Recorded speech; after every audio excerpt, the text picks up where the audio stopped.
فمن كان من أهل لا إله إلا الله كان من أهل الجنة. اللهم إني أسألك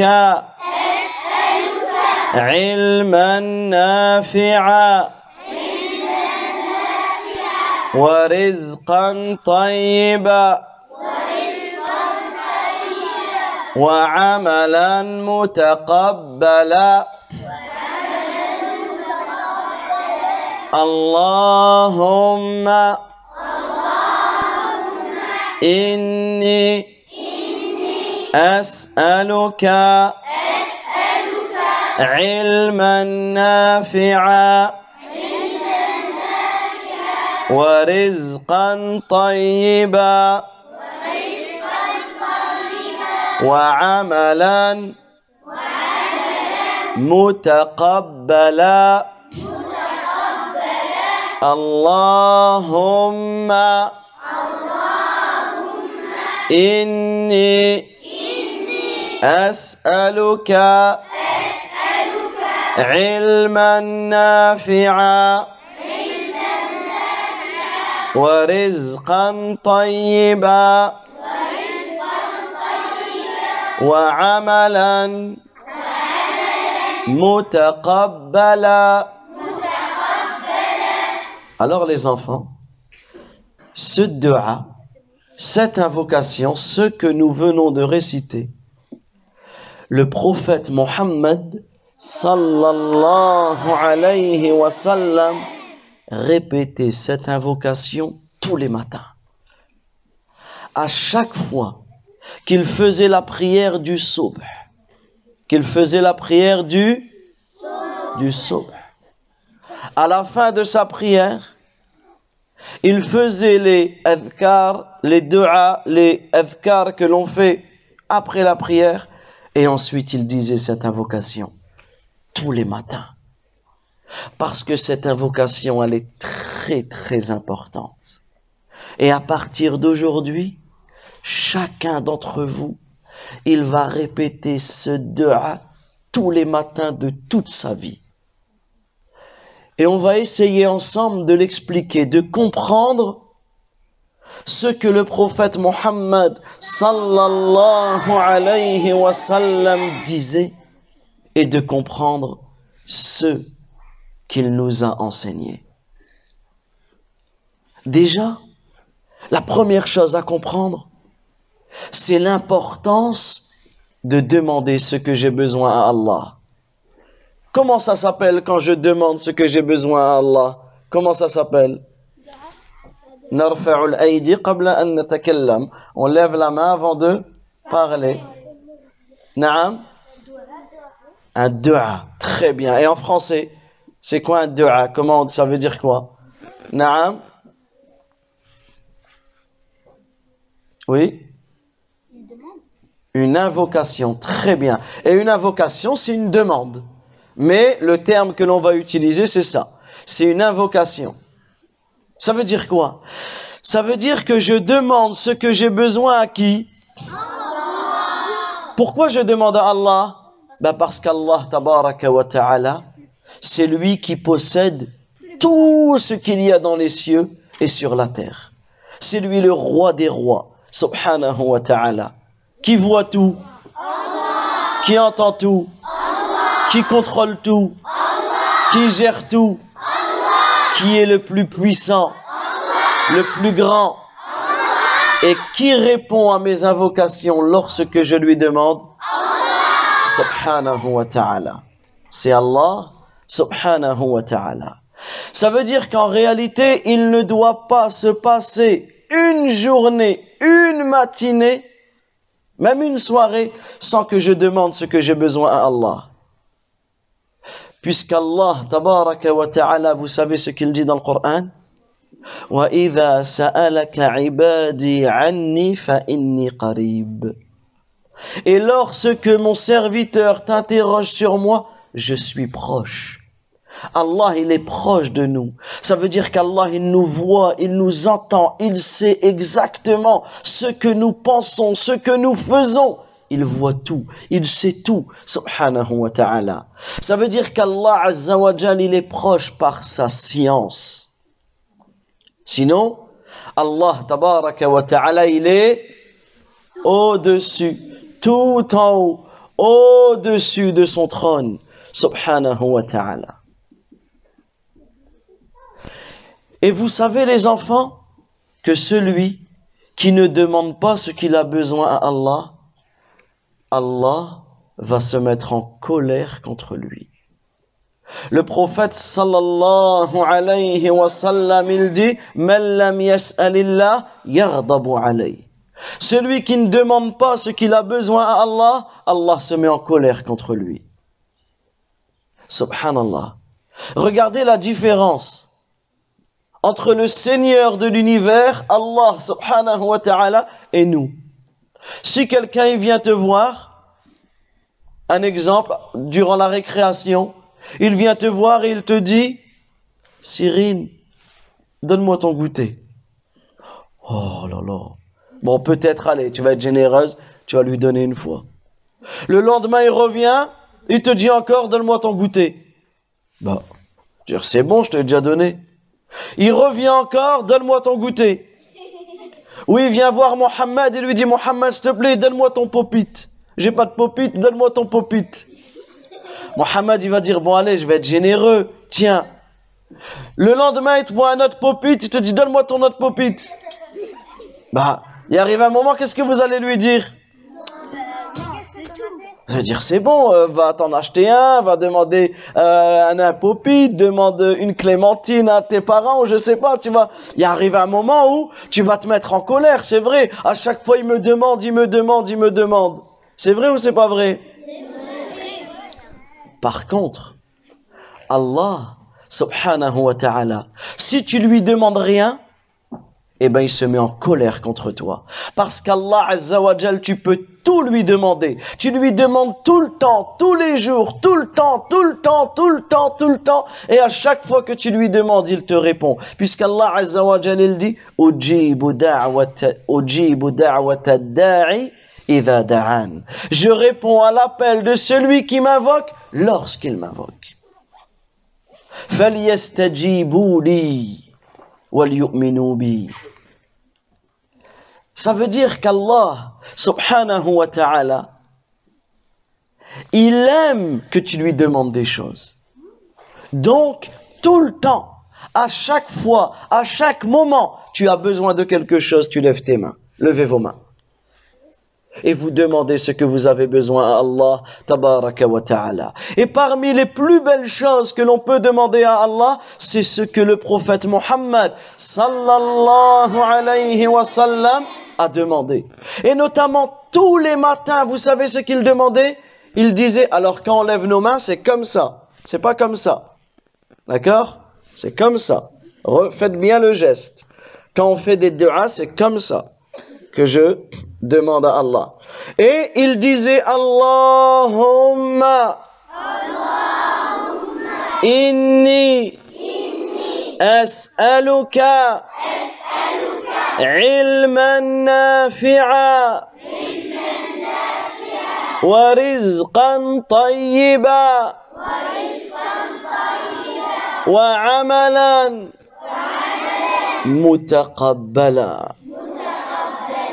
Alors, le prophète Mohammed, sallallahu alayhi wa sallam, demandait ces trois choses à Allah tous les matins. Alors, avant d'expliquer ces trois choses, nous allons nous rappeler d'une chose importante. C'est que le prophète Mohammed, sallallahu alayhi wa sallam, tous les matins, il faisait sa prière. La prière du subh. Et je sais qu'il y a des enfants qui ont 7 ans ou plus et qui font pas bien leur prière. Et moi, je suis pas content, je suis triste. Vous savez pourquoi? Pourquoi je suis triste?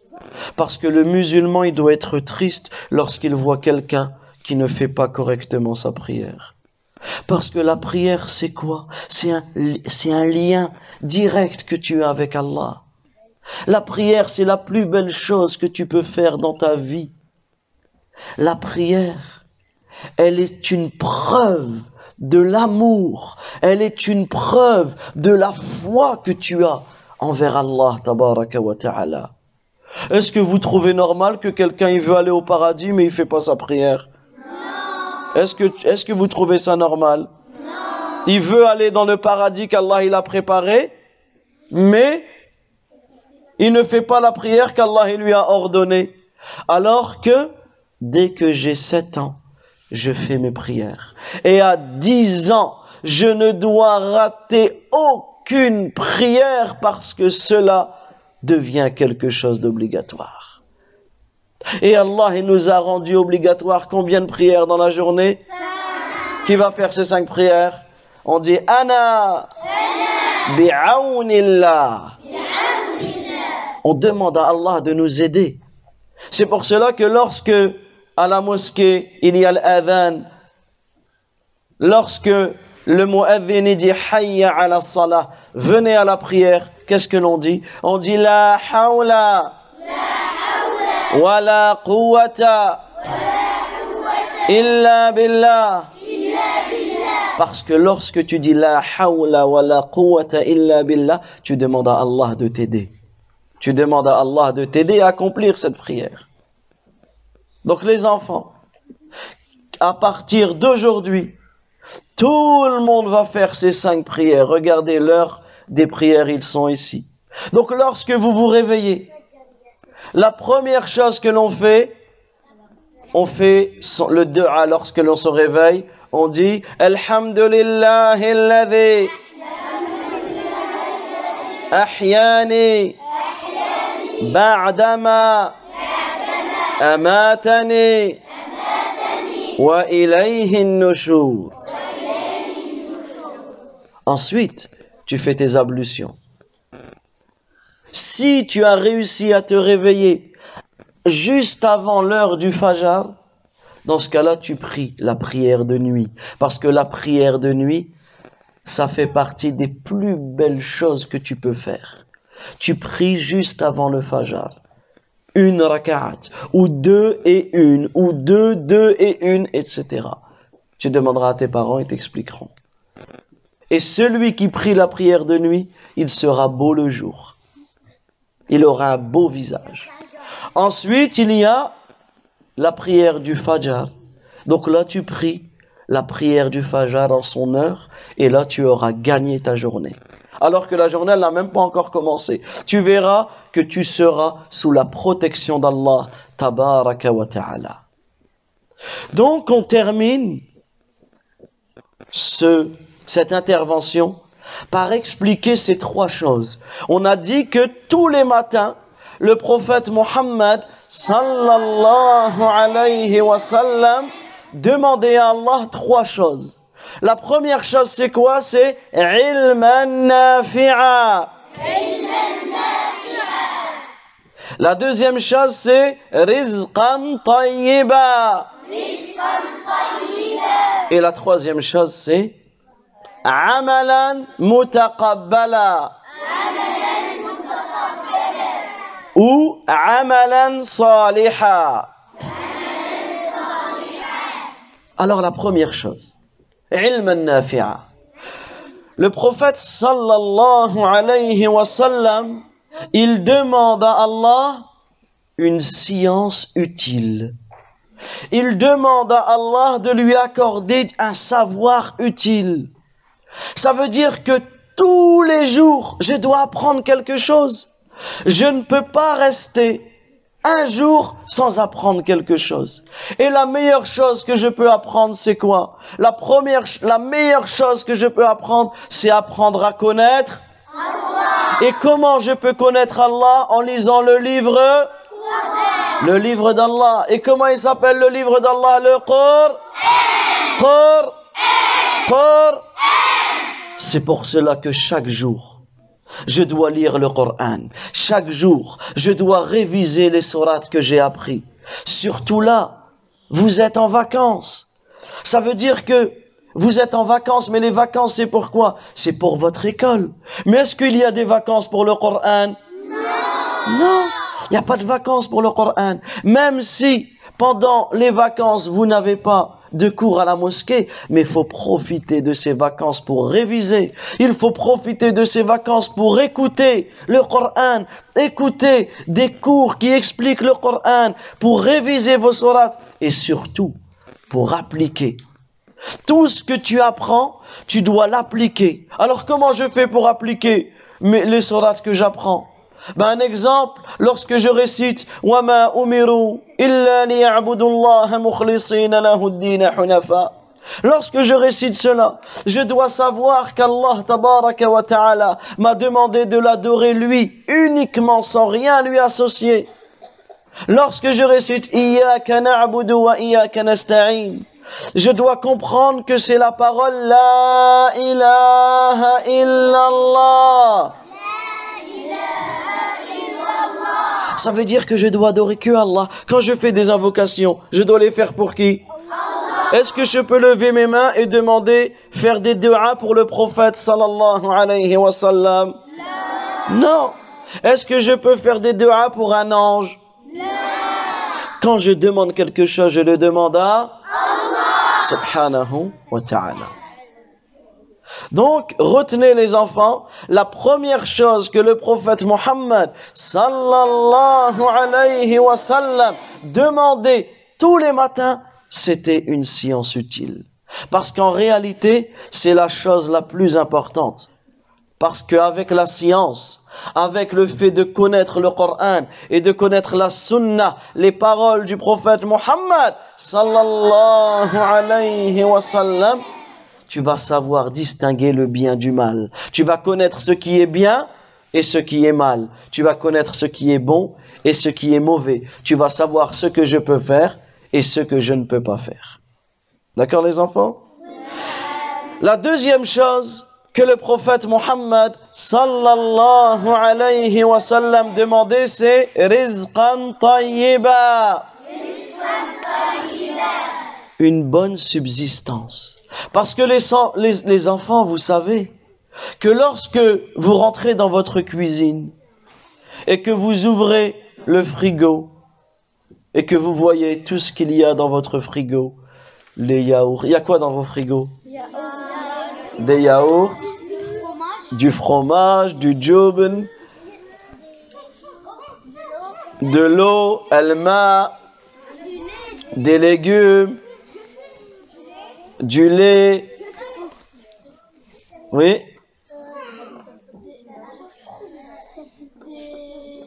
Ah, il y en a tellement que tu sais plus.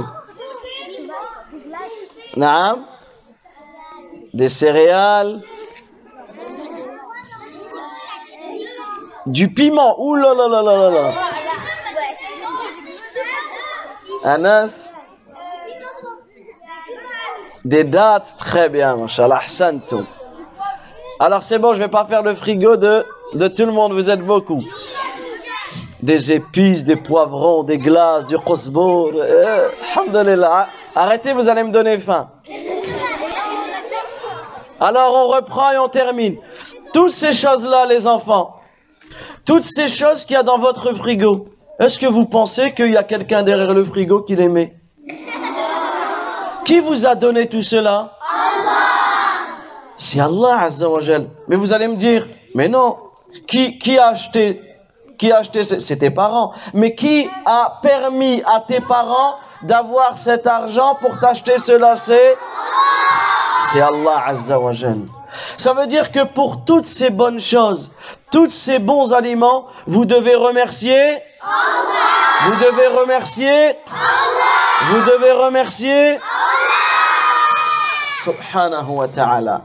Et également, dans le fait que le prophète sallallahu alayhi wa sallam a demandé une bonne subsistance, ça veut dire qu'en réalité, l'argent que je gagne, les aliments que je mange, les boissons que je bois, les habits que je mets, tout cela, premièrement, ça provient et c'est grâce à Allah. Mais surtout, c'est qu'elle se divise en deux.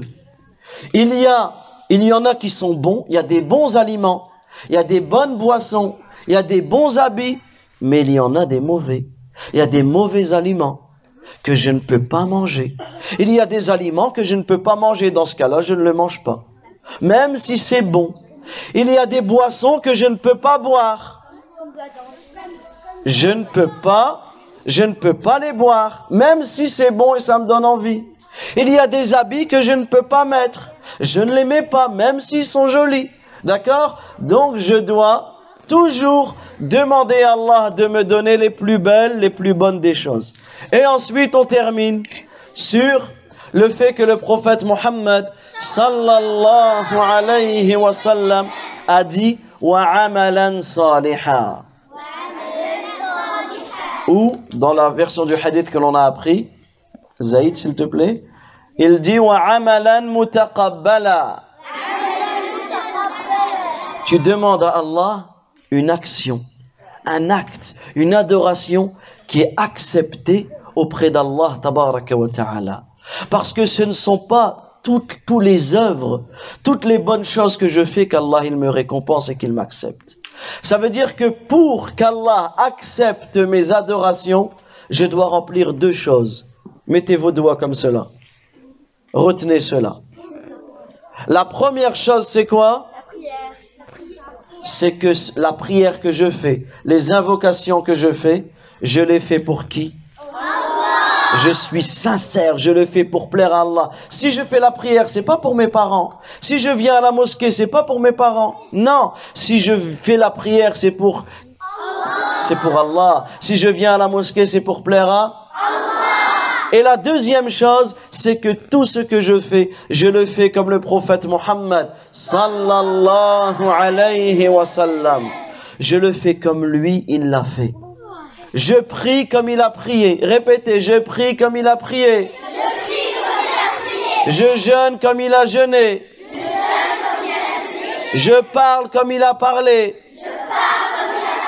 Je fais tout ce qu'il a fait. Je crois en tout ce qu'il a dit. Je lui obéis à tout ce qu'il m'a ordonné. J'adore Allah comme il l'a adoré. Alors on termine et on répète cette invocation. Allahumma inni as'aluka ilman nafi'a wa rizqan tayyiba wa amalan mutaqabbala. Allahumma inni as'aluka ilman nafi'a wa rizqan tayyiba wa amalan mutaqabbala. Allahumma inni as'aluka ilman nafi'a wa rizqan tayyiba wa amalan mutaqabbala. Qui la connaît? Qui l'a retenu?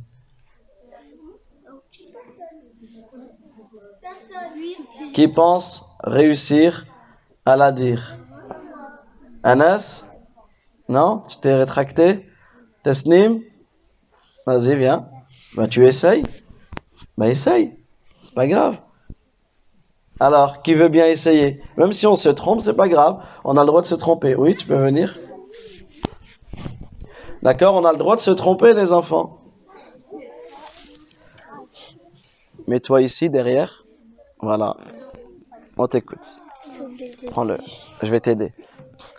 Mets bien le micro ici pour que tout le monde t'entende. Allahumma. Allahumma inni as'aluka ilman ilman nafi'a wa rizqan tayyiba wa amalan mutaqabbala. فمن كان من أهل لا إله إلا الله كان من أهل الجنة